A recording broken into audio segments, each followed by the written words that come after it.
Hello friends, welcome to Jayalakshmi blogs. మంచి రెసిపీతో మేము ముందుకు వచ్చాను. Sunday special chicken dum biryani. ఈ బిర్యానీ అంటే ఎవరికి ఇష్టం ఉండదు చెప్పండి.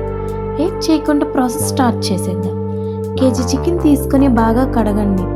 1 టేబుల్ స్పూన్ పసుపు, 2 టేబుల్ స్పూన్ కారం, 2 టేబుల్ స్పూన్ సాల్ట్ను వేసుకోండి.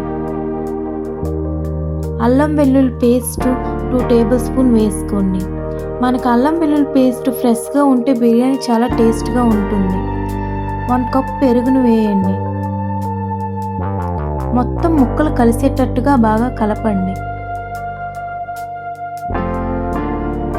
1 table spoon garam masala, 1 table spoon ధనియాల పొడి వేసి బాగా కలపండి. 20 మినిట్స్ ఫ్రిడ్జ్లో పెట్టండి. 2 గ్లాసెస్ బాస్మతి బియ్యం తీసుకుని బాగా కడిగి ఒక హాఫ్ అన్ అవర్ నానబెట్టండి. స్టవ్ ఆన్ చేసి స్టవ్ మీద కడాయి పెట్టి కొంచెం ఆయిల్ని వేయండి. ఆయిల్ హీటెక్కిన తర్వాత మసాలా దినుసులు వేసుకోండి. బిర్యానీ ఆకులు, దాల్చిన చెక్క, మిరియాలు, జీలకర్ర, స్టారు వేసుకొని కొన్ని ఉల్లిపాయలు తీసుకుని ముక్కలుగా కట్ చేసి కొన్ని ఉల్లిపాయ ముక్కలు వేసుకొని ఫ్రైడ్ ఆనియన్స్ కోసం కొంచెం ఉంచుకోండి. దీనిలో 4 పచ్చిమిర్చిని తీసి నిలువుగా ముక్కలుగా కట్ చేసి వేయండి. కరివేపాకును వేసుకోండి. కొంచెం సాల్ట్ వేయండి. సాల్ట్ వేయడం వల్ల తాలింపు వేగంగా వేగుతుంది, ఉల్లిపాయలు మెత్తబడతాయి. ఇప్పుడు దానిలో మ్యాగ్నెట్ చేసిన చికెన్ వేయండి. ఒక 10 మినిట్స్ మూత పెట్టండి.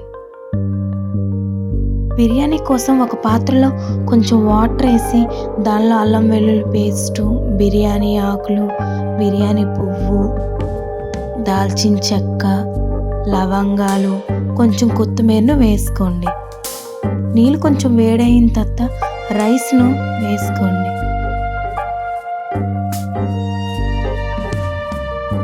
దాంట్లో కొంచెం సాల్ట్ వేయండి.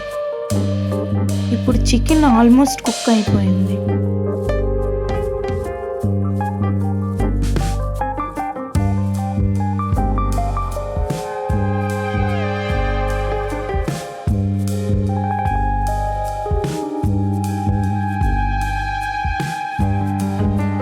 దీనిలో కొంచెం చికెన్ మసాలా,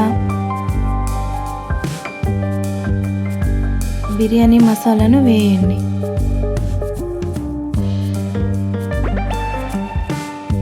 బాగా కలపండి.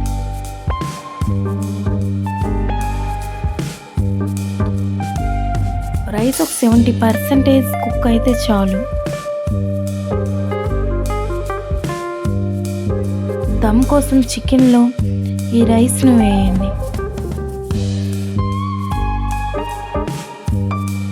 లేయర్గా వేసుకోండి.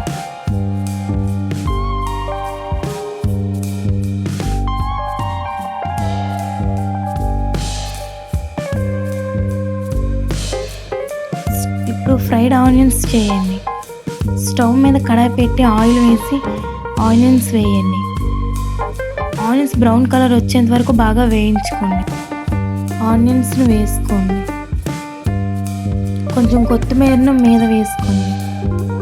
దాని మీద మూత పెట్టి మనం ముందుగా రైస్ చేసుకున్నాం కదా, ఆ వాటర్ని పెట్టండి. ఆ వేడి వాటర్ పెట్టడం వల్ల దమ్ చాలా వేగంగా అయిపోతుంది. దాని మీద బరువైనది పెట్టి ఒక 10 మినిట్స్ దమ్ చేయండి. చూడండి, అయిపోయింది. ఎంత చక్కగా ఉడికిపోయిందో. మెత్తబడుకుంటే పలుకుల్లో భలే ఉందండి. చికెన్ కూడా బాగా కుక్ అయిపోయింది. జ్యూసీగా ఉంది చూడండి చికెన్ పీస్. అంతేనండి, చాలా సింపుల్. ఇది ఒక్కసారి మీ ఇంట్లో ట్రై చేయండి. చిన్నపిల్లల నుంచి పెద్దవాళ్ళ దాకా అందరూ తింటారు. రెస్టారెంట్ స్టైల్లో ఉంటుందండి. Thank you all. Please subscribe my channel.